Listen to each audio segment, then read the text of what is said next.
ਪੰਜਾਬ 'ਚ ਕਾਂਗਰਸ ਨੇ ਚੋਣ ਪੇੜ 'ਚ ਪੂਰੀ ਤਾਕਤ ਝੋਕੀ ਹੋਈ ਹੈ। ਰਾਜਸਥਾਨ ਤੋਂ ਕਾਂਗਰਸ ਦੇ ਦਿੱਗਜ ਲੀਡਰ ਸਚਿਨ ਪਾਇਲਟ ਪੰਜਾਬ 'ਚ ਚੋਣ ਪ੍ਰਚਾਰ ਕਰਨ ਪਹੁੰਚੇ। ਪਾਇਲਟ ਨੇ ਦਾਅਵਾ ਕੀਤਾ ਕਿ ਇਸ ਵਾਰ ਫਿਰ ਸੂਬੇ 'ਚ ਕਾਂਗਰਸ ਦੀ ਸਰਕਾਰ ਬਣੇਗੀ ਤੇ ਲੋਕ ਕਾਂਗਰਸ ਨੂੰ परफॉर्मेंस के आधार पर वोट देना। जी आपसे जानना चाहूँगा, सबसे पहला यही सवाल है कि 5 साल कांग्रेस की गवर्नमेंट रही है अभी और 4.5 साल कैप्टन आपके रहे, वो आपकी पार्टी को छोड़ करके चले गए। आप जो मैदान के अंदर जा रहे हैं 111 दिन के कामों को लेकर के जा रहे हैं, जनता किस तरह से विश्वास कर पाएगी, क्योंकि 4.5 साल भी उन्होंने गवर्नमेंट तो कांग्रेस की ही थी।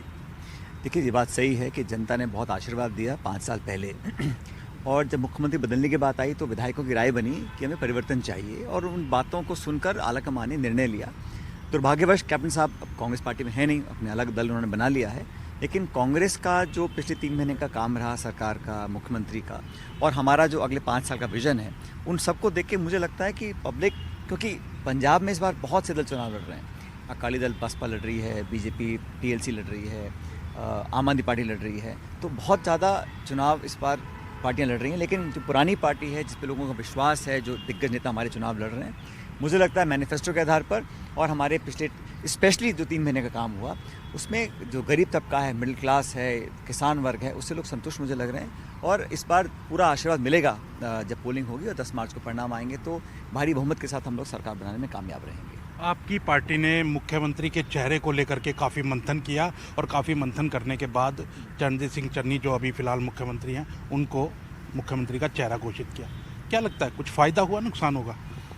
फ़ायदा होगा ना, इसमें क्लैरिटी आ गई एक तो, क्योंकि विरोधी पार्टियां बोलती थीं कि चन्नी जी को हमने मुख्यमंत्री बनाया है, सिर्फ नाइट्स वॉचमैन हैं और 3 महीने के लिए बनाया है, लेकिन अब पार्टी ने, हालांकि आमतौर पर पार्टी ऐसा निर्णय लेती नहीं है, लेकिन इस बार वर्कर्स की डिमांड थी और सिचुएशन ऐसी बन गई कि इस बार कांग्रेस ने कहा कि हम चुनाव जीतने के बाद इन्हीं के नेतृत्व में सरकार बनाएंगे। तो उससे क्लैरिटी आई है लोगों को। जो विपक्ष का जो आरोप लगता था कि ये सिर्फ दिखावा कर रहे हैं, एक दलित को मुख्यमंत्री बनाया है, पहली बार 70 साल में एक दलित मुख्यमंत्री बना है, तो उसको कंटिन्यू करना और ताकत देना, जो बात राहुल जी प्रियंका जी बोल रहे हैं उसको वर्कर्स के सेंटिमेंट्स को वो रिफ्लेक्ट करते हैं और मुझे लग रहा है इस बात का निश्चित फ़ायदा होगा।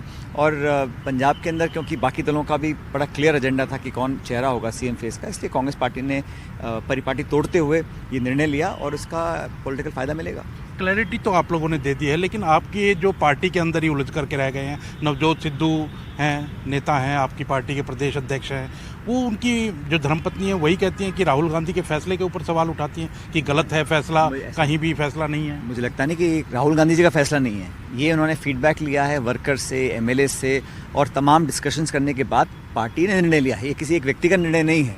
और मुझे लगता है ना कि किसी व्यक्ति ने उसका विरोध किया है, ठीक है, अलग अलग लोगों की सोच हो सकती है, लेकिन वंस पार्टी मन बना लेती है, एक डिसीजन ले लेती है, फिर उसके साथ सबको साथ जुड़ना पड़ता है। और प्रदेश अध्यक्ष हमारे हैं, वो अच्छे कद्दावर नेता हैं और पंजाब में उनका बहुत अहम रोल भी है। मुझे लगता है कि सब मिलकर ही लड़ रहे हैं और इतने बड़े परिवार में अगर कोई 1-2 स्टेटमेंट किसी के आ भी जाते हैं तो मैं समझता हूँ उसको बहुत ज़्यादा तूल देने की ज़रूरत नहीं है। सचिन जी, जिस तरह से नवजोत सिद्धू अब केवल अमृतसर ईस्ट जो सीट है उस तक सिमट करके रह गए हैं, जैसे ही मुख्यमंत्री का चेहरा का नाम अनाउंस हुआ वो कहीं नहीं जा रहे हैं, केवल वो कह रहे हैं कि चरणजीत सिंह चन्नी देखेंगे पंजाब, कहीं भी नहीं। ऐसा उन्होंने कभी नहीं कहा, वो प्रदेश के मुखिया हैं और पार्टी ने उनको PCC का प्रेसिडेंट बनाया हुआ है।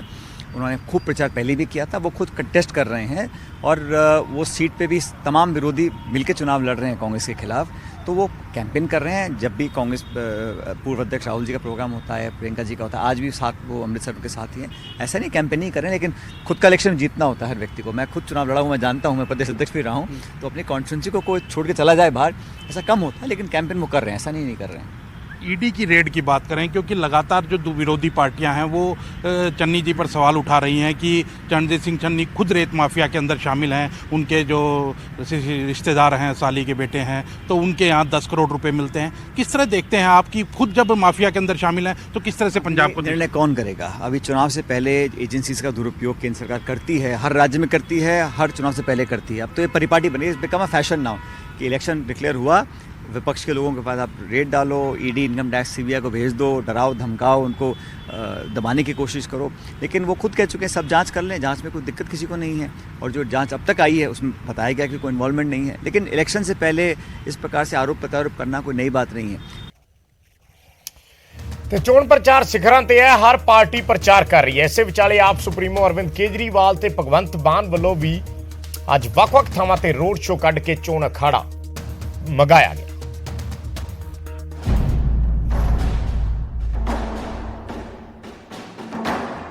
ਚੋਣ ਪ੍ਰਚਾਰ ਦਾ ਆਖਰੀ ਦੌਰ ਸ਼ੁਰੂ ਹੋ ਚੁੱਕਿਆ ਹੈ ਤੇ ਚੋਣਾਂ ਨੂੰ ਚੰਦ ਕੁ ਦਿਨ ਹੀ ਬਚੇ ਨੇ। ਇਸੇ ਵਿਚਾਲੇ ਸਾਰੀਆਂ ਧਿਰਾਂ ਨੇ ਚੋਣ ਪ੍ਰਚਾਰ ਤੇਜ਼ ਕਰ ਦਿੱਤਾ ਹੈ। ਸਿਆਸੀ ਧਿਰਾਂ ਦੇ ਸਟਾਰ ਪ੍ਰਚਾਰਕ ਸੁਪਰੀਮੋ ਪ੍ਰਧਾਨ ਆਪਣੇ ਉਮੀਦਵਾਰਾਂ ਦੇ ਲਈ ਚੋਣ ਪ੍ਰਚਾਰ ਕਰ ਰਹੇ ਨੇ। ਚੋਣਾਂ ਦੇ ਆਖਰੀ ਹਫ਼ਤੇ ਵਿੱਚ ਆਮ ਆਦਮੀ ਪਾਰਟੀ ਸੁਪਰੀਮੋ ਅਰਵਿੰਦ ਕੇਜਰੀਵਾਲ ਨੇ ਪੰਜਾਬ ਵਿੱਚ ਡੇਰੇ ਲਾਏ ਹੋਏ ਨੇ ਤੇ ਪ੍ਰਚਾਰ ਦਾ ਖੁਦ ਮੋਰਚਾ ਸਾਂਭਿਆ ਹੋਇਆ ਹੈ।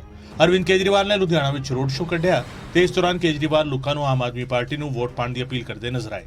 ਨਾਲ ਹੀ ਲੋਕਾਂ ਨੂੰ ਕਿਸੇ ਵੀ ਤਰੀਕੇ ਦੇ ਲਾਲਚ ਵਿੱਚ ਨਾ ਆਉਣ ਲਈ ਵੀ ਕਿਹਾ।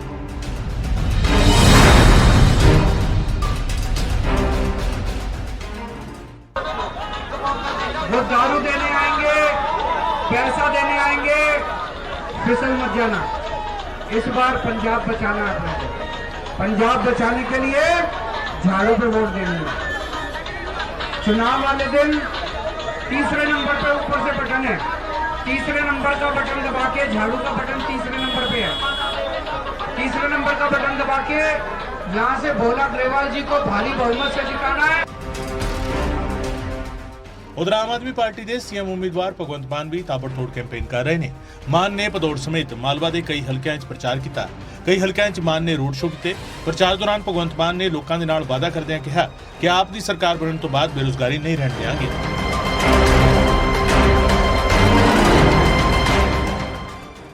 ਇੰਨੀ ਭਾਰੀ ਗਿਣਤੀ 'ਚ ਇਹਨਾਂ ਦੇ ਇੱਥੇ ਆਉਣੇ ਮਤਲਬ ਬੇਰੁਜ਼ਗਾਰ ਨੇ।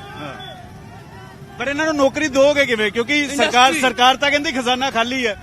ਮਨਪ੍ਰੀਤ ਬਾਦਲ ਤਾਂ ਲਗਾਤਾਰ ਕਹਿੰਦੇ ਖਜ਼ਾਨਾ ਖਾਲੀ ਹੈ। ਖਜ਼ਾਨਾ ਖਾਲੀ ਕਰਨ ਵਾਲੇ ਜਦੋਂ ਹਾਰਨਗੇ ਨਾ ਉਹ ਤੋਂ ਬਾਅਦ ਖਜ਼ਾਨਾ ਭਰਿਆ ਜਾਊਗਾ ਇਮਾਨਦਾਰ ਤੇ ਸੱਚੀ ਨੀਤ ਵਾਲੀ ਸਰਕਾਰ ਨਾਲ। ਇੰਡਸਟਰੀ ਵਾਪਸ ਲੈ ਕੇ ਆਵਾਂਗੇ। ਇਸ ਬੁਲੇਟਿਨ 'ਚ ਫਿਲਹਾਲ ਇੰਨਾ ਹੀ। ਛੋਟਾ ਜਿਹਾ ਕਮਰਸ਼ੀਅਲ ਬ੍ਰੇਕ।